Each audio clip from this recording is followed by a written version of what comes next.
এটার এদিক ওদিক যেটা বলবি আমার বউয়ের জুতা নিয়ে লাগছে আসছে আজকে, এই না এটা দিয়ে হাগু লাগায় এটা দিয়ে মুখের মধ্যে মারা হবে। 16 ডিসেম্বরের যে বিজয় দিবস বলবি ওইটারে। আমি কিছুক্ষণ আগে বললাম না যে 16 ডিসেম্বর বিজয় দিবস বলে জুতা দিয়ে পেটাবো, এটা কিন্তু আমি বলিনি, এটা এই মেজর জলিল বলে গিয়েছেন। অনুষ্ঠানের ভিডিও পুরোটা দেখা তারপরে শেষ করতে হবে, একটু শুই না পাশার মধ্যে গরম তাপ লাগা তারপরে জাম করে উঠে গেলে হবে না, শেষ পর্যন্ত উঠা তারপরে বলে যাইতে হবে যে ইলিয়াস ভাই কি আসলে ঠিক বললো নাকি ব্যাঠিক বললো। যদি ব্যাঠিক বলি আমার জুতা দিয়ে পেটায়েন, কোনো সমস্যা, আমাদের সবার জুতা নিয়ে আমার গালে আমি নিব, কোনো সমস্যা নেই, শেষ করে যাইতে হবে। এটা অনুরোধ থাকলো, খুব গুরুত্বপূর্ণ প্রতিটা কথার, মানে এমনিতেও তো মানে দাম আছে, যেমন মুক্তিযুদ্ধ নিয়ে কিছুই বলা যাবে না, বিশাল আকারে মুক্তিযুদ্ধ নিয়ে একদম আলাপই করা যাবে না। এটা কোরআন নাকি যে এটার কোনো পরিবর্তন নাই, কোনো কিছু নাই, কোনো আলোচনা করা যাবে না। মুক্তিযুদ্ধের সময় এখন পর্যন্ত যারা মুক্তিযোদ্ধা আছে, আমাদেরকে যারা মুক্তিযোদ্ধা বলে, যারা যুদ্ধ করে দেশ স্বাধীন করেছে, এই মুক্তিযুদ্ধ মন্ত্রী ছিল এই যে মুজাম্মেল, নিকোলের বয়ফ্রেন্ড, 5 তারিখের আগের দিন পর্যন্ত নিকোলের মতো এরকম অনেক নারীদের খেয়ে গিয়েছে, তার মানে শরীরের শক্তি টক্তি ভালোই আছে। তো এরকম মুক্তিযোদ্ধা সারা দেশে আছে না, 20,000 টাকা করে ভাতা নিচ্ছে, এদেরকে ডাক দিয়ে আপনি জিজ্ঞেস করতে পারতেন না যে ভাই আসলে কতজন মুক্তিযোদ্ধা ছিল, কে কে রাজাকার ছিল, কার কার মারে পাকিস্তানিরা নিয়ে লাগাইলো, এগুলো করা যাইতো, তো খোঁজ নেওয়া যাইতো না, করেন নাই। কারণ কি, এটা বিশাল একটা গ্যাপ এই জায়গায় আছে, এই ভ্যাকিউম কেউ পূরণ করিতে চায় না।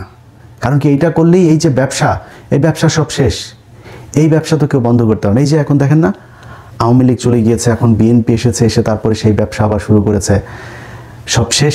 তারেক রহমানের একটা বক্তব্য শুনলাম, তারেক রহমান ভাই আপনি সবশেষ যে বক্তব্য দিয়েছেন, আপনার বক্তব্য কিন্তু আমরা এই 71-এর মুক্তিযুদ্ধ নিয়ে গত 6 বছরে 7 বছরে আপনার অনেক বক্তব্য আমরা শুনেছি। আপনি কিন্তু একদম মানে পড়াশোনা যে প্রচুর করেছেন ইতিহাস নিয়ে, সেটা বোঝাই গিয়েছে। আপনি বই ধরে ধরে তারপরে এই আলোচনাগুলো করতেন, সেই বক্তব্য শুনেছি। আজকের এই 2 দিন আগের যে বক্তব্য আপনি ইতিহাস নিয়ে দিয়েছেন, সেই ইতিহাসের বক্তব্য আর আপনি এতদিন যে বক্তব্য বলেছেন সেটা মিলছে না একসাথে। যদি আওয়ামী লীগের বয়ান যদি আপনি ইতিহাস মনে করেন, তাহলে আওয়ামী লীগের বয়ান অনুযায়ী আপনার আব্বা কিন্তু একজন রাজাকার, এটা কিন্তু মাথায় রেখে তারপরে ইতিহাস নিয়ে আলোচনা করতে হবে খুব সাবধানে। আর যদি মনে করেন না আসলে ইতিহাস নিয়ে কথা বলতে চাই, ইতিহাস যেটা সত্য সেটাই জানাইতে চাই, তাহলে অনুরোধ থাকবে আল্লাহর রাস্তায় আপনাদের নির্বাচনী ইশতেহারে যেন এবার থাকে কতজন মানুষ মারা গিয়েছে, কতজন মানুষ ধর্ষিতা হয়েছে, কতজন মানুষ আসলে মুক্তিযোদ্ধা ছিল, কতজন রাজাকার ছিল, এটা আমরা দিব, এটা জরিপ করবো। আর বেশি দিন সময় নাই, কিন্তু জেনুইন অরিজিনাল মুক্তিযোদ্ধা, এই মুজাম্মেলদের মতো ভুয়া মুক্তিযোদ্ধা না, অরিজিনাল মুক্তিযোদ্ধা, তারা কিন্তু এখন সবার বয়সী 70-এর উপরে। মনে করেন জামাত ইসলাম ক্ষমতায় আসলো, আওয়ামী লীগ যা করেছে এই বিএনপির উপরে, জামাত ইসলাম সেটা কোনোদিনও করবে না, করলে আমরা ছেড়ে দেবো না তো, যে জামাত এসে বিএনপির গুম করবে, খুন করবে, বিএনপির একদম বিরোধী দল নিশ্চিহ্ন করে ফেলবে, জামাতটা আমরা ছেড়ে দেবো নাকি? কিন্তু যদি আওয়ামী লীগকে আবার আনেন, আম এবং ছালা দুটাই যাবে। এবার আসল আলোচনায় আসি। আজকে আমার এই বাম সাইডে আমার বউয়ের জুতা দেখাইছি না আগে, এই জুতাটার পাশাপাশি আরও একটা জিনিস আমার কাছে এনে রেখেছে, এইটাও আপনাদের একটু দেখায় তারপরে অনুষ্ঠান শেষ করব। আজকে এটা হচ্ছে আমাদের আপনার অরক্ষিত স্বাধীনতায় পরাধীনতা, এটা সো এই অরক্ষিত স্বাধীনতায় পরাধীনতা এই বইটার, এটা হচ্ছে এডিটর সাহেব আমার এটার ইয়েটা প্রথম পৃষ্ঠার ছবিটা আপনাকে দিয়ে পাঠিয়ে দেব, আমি একটু দেখায় দিন। এটা দ্বিতীয় সংস্করণ, দ্বিতীয় প্রকাশ জুলাই 2019, প্রচ্ছদ সুব্রত সাহা, প্রকাশক শহীদুল ইসলাম, কমলকুড়ি প্রকাশনার, বাংলা বাজার, মান্নান মার্কেট, 3য় তলা, ঢাকা 1100। এই বইয়ের আমি আপনাদেরকে যেটা পড়বো 2019 সালে, কিন্তু আওয়ামী লীগের সময়ে এটার ইয়েটা হয়েছে। এটার 48 নম্বর পৃষ্ঠা আপনাদেরকে আমি 48 থেকে 49 এবং 50 নম্বর, ছোট 2-3 মিনিটের ভেতরে আপনাদের পড়ে শেষ করে দিব। এই বইটা হচ্ছে এই মেজর জলিল। আমি কিছুক্ষণ আগে বললাম না যে 16 ডিসেম্বর বিজয় দিবস বলে জুতা দিয়ে পেটাবো, এটা কিন্তু আমি বলিনি, এটা এই মেজর জলিল বলে গিয়েছেন। কেমনে বলে গিয়েছেন, উনি ওনার ভাষায় বলেছেন, আমি আমার ভাষায় বললাম আর কি। 48 নম্বর পৃষ্ঠার একদম শেষ 5 নম্বর লাইন থেকে পড়া শুরু করবেন। 16 ডিসেম্বর 1971 সালে ভারতীয় সেনাপতি জেনারেল অরোরার কাছে পাকিস্তানি সেনাপতি জেনারেল নিয়াজি যে আত্মসমর্পণ করেছেন, সেই ইতিহাস চিরযুগী অম্লান হয়ে থাকবে। বেতনভুক্তদের ইতিহাস লেখা হয় না, তারা ইতিহাস নয়, তারা ইতিহাসের খোরাক মাত্র। ঐতিহাসিক 16 ডিসেম্বর 1971 সন বাংলাদেশের মুক্তিযুদ্ধের আনুষ্ঠানিক অবসানের দিন। আনুষ্ঠানিক কী দিন? অবসানের দিন, বিজয় দিন না। কিন্তু শেষ করতে দেন। হানাদার পাকিস্তানি বাহিনী ভারতের পূর্ব অঞ্চলীয় কমান্ডারের অধিনায়ক লেফটেন্যান্ট কর্নেল জগজিৎ সিং অরোরার কাছে ঢাকার রেসকোর্স ময়দানে আত্মসমর্পণ করে। যে যুদ্ধ বাঙালি সশস্ত্র গণবিস্ফোরণ ও মুক্তিযুদ্ধের মধ্য দিয়ে শুরু হয়, তার শেষ হয় ভারতীয় সেনাবাহিনীর অধিনায়কের কাছে হানাদার পাকিস্তানি বাহিনীর অধিনায়কের আত্মসমর্পণের মধ্য দিয়ে।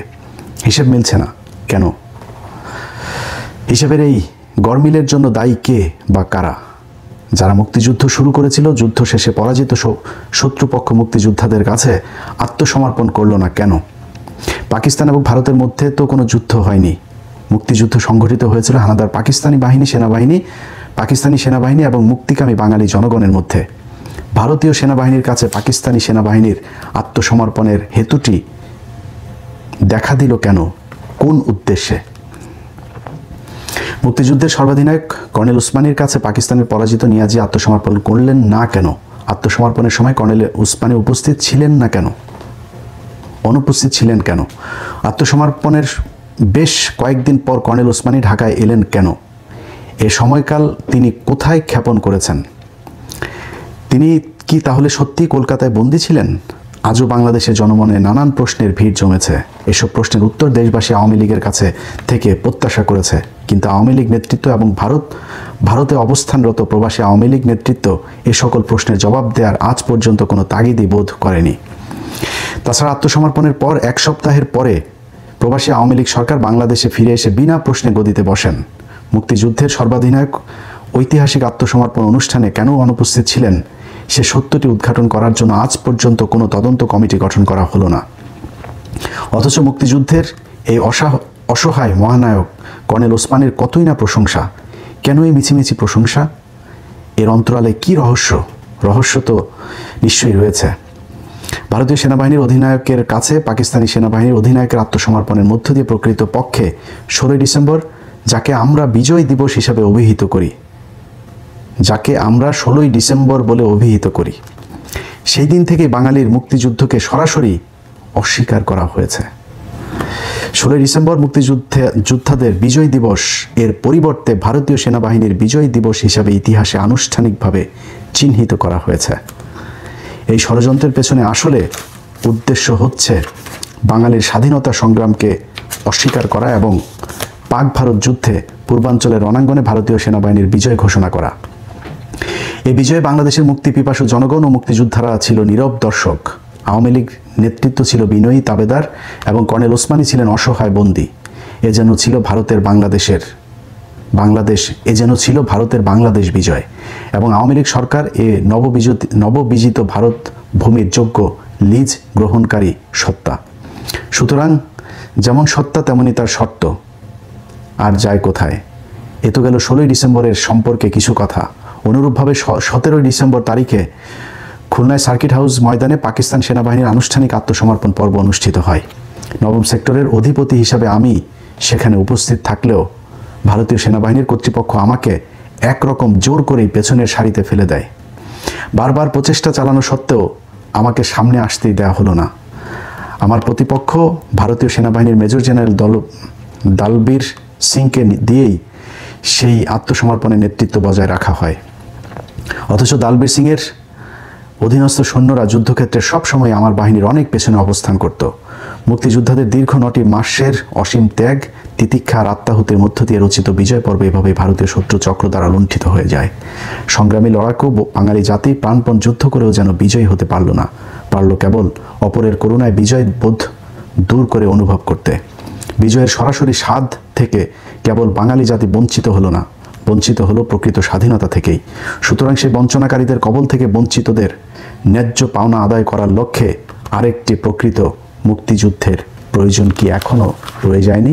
এবার শুরুতেই যেই জুতাটা দেখাইছি না, এই পৃষ্ঠা পড়ার পরে কে জুতা খাইতে চাস আর কে জুতা মারতে চাস এটা আমারে জানাইস।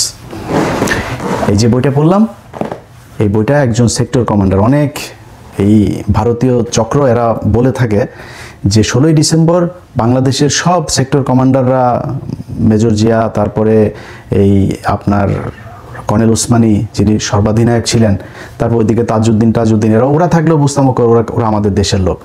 সবাই নাকি আসতে পারেনি, অনেক দূরে দূরে ছিল। মেজর জলিল লিখে গিয়েছেন যে 17 তারিখ এই 16 ডিসেম্বর ঢাকাতে যেটা রেসকোর্স ময়দানে হয়, 17 তারিখ খুলনা নবম এই সেক্টর, যেটা সবচাইতে বৃহৎ সেক্টর 1971 সালের, ওই সেক্টরের অধিনায়ক ছিল মেজর জলিল। তিনি ওখানে ছিলেন। তো ওই অধিনায়ক হিসাবে ওইখানে তার নেতৃত্ব দেওয়ার কথা না, তার পেছনের সারিতে ধাক্কায় ফেলাই দিয়েছে। এটা হচ্ছে আমাদের বিজয়। মেজর জলিল লিখে দিয়ে গিয়েছেন আরেকটা বিজয় দিবস আমাদের প্রয়োজন। লিখেছে না, সব শেষ লাইনটা পড়লাম না, আবার পেছনে ঘুরে শুনেন। সেটা হচ্ছে 5ই আগস্ট। এই কারণে 5 আগস্ট আমাদের বিজয় দিবস। এখন ঘুরায়া পেঁচায়া মুক্তিযুদ্ধ নিয়ে কোনো কথা বলা যাবে না, মুক্তিযুদ্ধের ব্যাপারে কোনো কথা, মুক্তিযোদ্ধাদের নিয়ে কোনো কথা বলা যাবে না। তাইলে মেজর ডালিম কই, কর্নেল হুদা কই, কর্নেল নূর কই, কর্নেল ওই যে রশিদ কই, তারা কোথায়? তাদেরকে দেশে থাকতে দিস নাই কেন? যেসব মুক্তিযোদ্ধারা বাংলাদেশে যে বুকের মধ্যে যে ধনেটা লাগায় দিয়ে তারপরে ঘুরে না, শালারা সব ভুয়া মুক্তিযোদ্ধা। এই যে ভাব নিয়ে এসে এতদিন যে আওয়ামী লীগের সামনের চেয়ারে এসে বসতো না 20,000 টাকা করে গেলে, অরিজিনাল মুক্তিযোদ্ধা, অরিজিনাল। অবশ্যই অনেক মানুষ সেই সময় এই 5ই আগস্টের মতো এরকম অনেক মুক্তিযোদ্ধা সেই সময় যুদ্ধে নেমেছিল। আসলেই তারা এই বৈষম্যমুক্ত একটা দেশ চেয়েছিল, কিন্তু তারা এই পাকিস্তানি শাসক গোষ্ঠীর থেকে সরে এসে ভারতীয় শাসক গোষ্ঠীর ভারতের ভেতরে ঢুকতে চায় নাই। তো পাকিস্তান কি করেছে? পাকিস্তান বাংলাদেশের বৈষম্য করেছে। কতটুকু বৈষম্য করেছে? পাকিস্তান এই দেশে সংসদ ভবন বানিয়ে দিয়ে গিয়েছে, কমলাপুর রেল স্টেশন বানিয়ে দিয়ে গিয়েছে। এর আগেও আরেকদিন বলেছি, এই ঢাকা বিশ্ববিদ্যালয়ের যে ইউনিটগুলো দেখছেন না, ঢাকা বিশ্ববিদ্যালয় প্রতিষ্ঠা হয়েছে 1921 সালে। এরপর আপনি আলাদা আলাদা এইখানকার বিভিন্ন বিভাগগুলো দেখেন, প্রতিটা অনুষদ আপনি দেখবেন এই 1947 থেকে 1971 এই মাঝখানেই। আর 71-এ বিপ্লবী জাতিরা দেশ স্বাধীন করিয়া কি বাল ফালাইলো, তারা একটা খালি ডেভেলপ করলো। সেটা কোনটা? 1974 সালে। সেটা হচ্ছে চারুকলা একাডেমি, যেখানে সব বিজ্ঞানী এখন হয় যে কিসের গোয়ার মধ্যে কিমি ঢুকায় পয়লা বৈশাখে দেখেন না একটা শোভাযাত্রা বের হয়, এই রয়ের একটা হেডকোয়ার্টার এখানে বানালো। এখান থেকে নাস্তিক পয়দা হয়। এর বাইরে এই যে খুলনা নিউজ প্রিন্ট, এই যে আদমজি, এই যে যত বাংলাদেশে কল কারখানা আছে, একটা দেখাইতে পারবেন না যেটা 1947 থেকে 1971 এর বাইরে হয়েছে। এর বাইরে কি হয়েছে? পাকিস্তানিরা যাওয়ার পরে আমাদের দেশের সব নিউজ প্রিন্ট বন্ধ, এইটা বন্ধ, ওইটা বন্ধ। এই যে এখন যেগুলি এই কেরুয়ান কোম্পানি দেখেন, সব লস। এই যে এখন বিদেশিদেরকে দিতে চায় না বন্দর, বিদেশিদেরকে দিতে চায় না আপনার এই বিমানবন্দর, দিতে চায় না কেন? লুটপাট করে সব জায়গায় লোকসান, রেলওয়ের লোকসান, বাস লোকসান, বিআরটিসির লোকসান, বিআরটিএর লোকসান, সব জায়গায় লোকসান। একটা কোনো মিল ফ্যাক্টরি করতে পারে নাই। তো পাকিস্তান বৈষম্য করে এই দেশে সব প্রতিষ্ঠা করে গিয়েছিল, আর ইন্ডিয়া আমাদেরকে স্বাধীন করে দিয়ে সব মিল কল কারখানা এই বইটাতে এর পরের আরেকটা আছে, টোটাল 7টা না 8টা যেন আছে। এই 8টার মধ্যে একটা যে ভারতীয় বাহিনীর লুণ্ঠনের যে চিত্র, সেটা মেজর জলিল লিখে দিয়ে গেছেন। কিভাবে তারা এই দেশের মিল কল কারখানার হসপিটাল থেকে শুরু করে সরকারি বিভিন্ন জিনিসপত্র সব চুরি করে নিয়ে গেছে এই ভারত। তাদেরকে আমরা এখন, তারা হচ্ছে আমাদের বন্ধু, তারা আমাদের দেশ স্বাধীন করে দিয়ে গেছে। আর ব্যাপারটা 16ই ডিসেম্বর সব ভারতীয় লোক, একটা বাংলাদেশের লোক রাখতে পারিস নাই তুই? এই যে ছবি আপনারা দেখেন 16ই ডিসেম্বরের, একজন বাংলাদেশের মানুষকে সেখানে থাকতে দেওয়া হয়নি। ভারত পাকিস্তান যুদ্ধে 16ই ডিসেম্বর ভারত বিজয়ী হয়েছে, 5 আগস্ট বাংলাদেশ বিজয়ী হয়েছে। এই কারণে 5 আগস্ট আমাদের বিজয় দিবস। এই 71 বেচা যারা খাইতে চাবে, গালের মধ্যে জুতা দিয়া পেটায়া, আগু লাগায় জুতা দিয়া পেটানো হবে। সুদানের ফুয়ারা উত্তেজিত না হয়ে চুপচাপ থাকেন। এই যে শাহরিয়ার ভাই দেখেছেন না, পদে আগুন লাগিয়ে দিয়েছে। এদের পদে আগুন, এই চাপাবাজি করার দরকার নেই ভাই। বই দেখায় মুক্তিযোদ্ধারা যে বই লিখে দিয়ে গিয়েছে, তাজউদ্দিনের মেয়ের বই যদি পড়েন, আওয়ামী লীগের লোকের 90% ইমান চলে যাবে।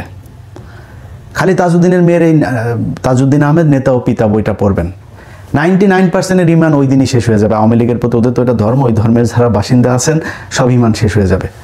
বই দেখায় পৃষ্ঠা নাম্বার বলে কালকে বই বের করছি সব, ওখানে কোন মার্ক করে রাখছে, যে মার্ক করা দেখছেন না বইয়ে, মার্ক করে রাখছে। কিন্তু এগুলি যখন যেখানে মনে করেছে যে এটা ভবিষ্যতে কাজে লাগবে, তো ওইটা এই কারণে মার্ক করে রেখেছি।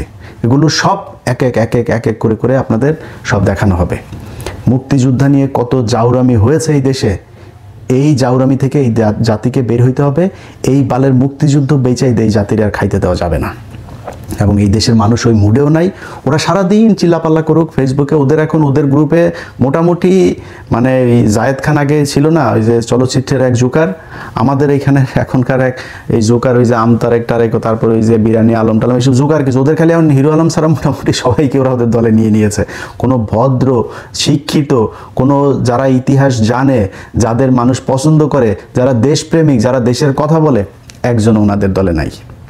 ওনাদের দলে এখন সব এই সোর ভাটফাট ঠাটফাট যেগুলি আছে। হিলা আলম ভাই আপনার রাগ করেন, এমনি আপনার নাম বললাম, আপনি তো ফান টান করেন, মজা টজা দেখান, এই কারণে বললাম আর কি, মানে আপনারও যে কোনো সময় এখানে নিয়ে নিতে পারে, যদি আপনি ওদের মতো অসভ্য না, এটা আগে বুঝাই নিলাম। যাই হোক ভাই, এই মুক্তিযুদ্ধের ইতিহাস নিয়ে ওরা যেভাবে কথাবার্তা বলে কিচ্ছু বলা যাবে না। যদি সেটা হয় তাহলে মেজর ডালিমকে দেশে ফিরে আনতে হবে মাপ চায়। নূর ভাই আছে, ওনাকে দেশে নিয়ে যাইতে হবে। এখানে রাশেদ ভাই আছে, রাশেদ ভাইরে মাপ চায় দেশে নিয়ে যাইতে হবে। তো এগুলি করা লাগবে। রাশেদ ভাই আমি জানি না, রাশেদ ভাই অনেকদিন ধরে উনি আমার ফোন টোন ওনার সাথে কথা হয় না, অসুস্থ কিনা জানি না। যাই হোক রাশেদ ভাই ভালো থাকেন। প্রিয় ডালিম ভাই, আপনাদের ইনশাল্লাহ যদি নাকি আল্লাহ কোনোদিন সুযোগ দেন, আপনারা এই জাতির অরিজিনাল মুক্তিযোদ্ধা, যেটা বললাম যে যারা এতদিন ধরে এই যে বুকে এগুলি লাগে করতে, এগুলি সব ভুয়া মুক্তিযুদ্ধ। এই শালারা একটাও মুক্তিযুদ্ধ করে নাই। যারা মুক্তিযোদ্ধা তাদের মাথা মানে পাগলের মতো আচরণ করেছে 16ই ডিসেম্বরের পর থেকে, যে এই আমরা কি স্বাধীন করলাম, এটা তো স্বাধীন হয় নাই। 15ই আগস্ট এই মুজিবের গোষ্ঠী শুদ্ধ বিচিতে চাইপা তারপর ওরা একটু শান্তি পেয়েছিল। সেটারও আবার জিয়াউর রহমান আবার পদ মেরে দিয়েছেন। জিয়াউর রহমান এই লোকগুলিরে থাকতে দেন নাই। জিয়াউর রহমান যদি ওই দিন এই লোকগুলিরে থাকতে দিত, তাইলে কিন্তু জিয়াউর রহমানকেও মরতে হয় না, এই দেশও আবার ভারতের ইয়েতে যায় না। অতএব জিয়াউর রহমান একজনকে এনেছিলেন, সেটা হচ্ছে শেখ হাসিনা, এনে নিজে জীবন দিয়েছিলেন। এখনকার বিএনপির তারেক রহমান সাহেব যদি ভালোবেসে আবার শেখ হাসিনা বা আওয়ামী লীগের জয় পুতুল এদেরকে আনতে চান, আপনার অবস্থাও কিন্তু আপনার বাপের মতোই হবে। অতএব খুব হিসাব করে লস কতটুকু করবেন। হ্যাঁ, আপনি এবার হয়তো ক্ষমতায় না আসতে পারেন, পরের বার আসবেন, দল গুছান, ভালো করেন, ভালো। আপনি জামাত ইসলামের তো ভুল আছে, দোষ আছে, সমস্যা আছে, সেগুলি তুলে ধরেন। আপনার পরের বার আসবেন, মেরে ফেলবে না, মাজা কোমর ভাঙবে না, দেশ থেকে বের করে দিবে না, পয়জন দিয়ে জেলখানায় নিয়ে আপনার মায়ের মতো মারবে না, দেশে থাকতে পারবেন, একটা সহনশীল পরিবেশ থাকবে। এই যে এইবার অনেক কিছুই তো হচ্ছে জামাত বিএনপির মধ্যে, আপনি দেখেন জামাতের লোকজন যাচ্ছে হসপিটালে দেখতে, বিএনপির মহাসচিব এই বদমাইশও দেখলাম তায়ের বাইরে দেখতে গেছে, তাও এতটুকু তো আছে এখনো পর্যন্ত। আওয়ামী লীগের সাথে কি এটা ছিল নাকি? আরে ভাই, আপনি বিরোধী দল, একটা রাষ্ট্র, জমি নিয়ে, এক কাঠা জমি নিয়ে মারামারি করে মানুষ মারা যায়। একটা রাষ্ট্রের ক্ষমতার এটা নিয়ে 2, 4, 5 হাজার মানুষও মারা যেতে পারে, কিন্তু আপনার সাথে একদম মানে বিচ্ছিন্ন হয়ে যাবে। ওরা আরেক দেশ আইনা তারপরে এই দেশ দখল করায় ওদেরকে শায়েস্তা করতে হবে, গুম করতে হবে, জঙ্গি নাটক সাজাইতে হবে, এগুলি এই দেশে চলতে দেওয়া যাবে না। আর যারা যতই উত্তেজিত হয়ে যাচ্ছেন, এত উত্তেজনার কিছু নাই। শাহরিয়ার ভাই একা না, শাহরিয়ার ভাইয়ের সাথে এই দেশের প্রতিটা মানুষ আছে। আপনাদের সাথে ওই যে কিছু অখাদ্য কুখাদ্য যেগুলি বিরিয়ানি টিরানি এগুলি নিয়ে আপনারা বসে থাকেন, কোনো সমস্যা নেই। এবং এই যে টকশোতে নিয়ে কারা কারা এইসব এই আওয়ামী লীগের এগুলোর নিয়ে বয়ান চালাচ্ছেন না, এগুলো কিন্তু আমরা তাদের বয়ান হিসাবে নিচ্ছি না। আমরা ওই প্রতিষ্ঠানের ওই কোন সাংবাদিক ওইটার নেতৃত্ব দিচ্ছে, কোন গ্রুপের টেলিভিশন, এটা কোন গ্রুপের পত্রিকা, ওগুলো কিন্তু আমরা নজরে রাখছি। সো হিসাব করে পা ফেলতে হবে। বিপ্লব এখনও শেষ হয়ে যায় নাই এই দেশে। যদি মনে করেন যে এত তাড়াতাড়ি আওয়ামী লীগকে আর ইন্ডিয়াকে আবার ফেরত এনে করবেন আগের মতো, এটা এত ইজি হবে না। আমরা আসি, ইতিহাসের বই ধরে ধরে, পৃষ্ঠা লাইন ধরে ধরে এই দেশের মানুষকে পড়ানো হবে যে 71-এ আসলে কি ঘটেছিল।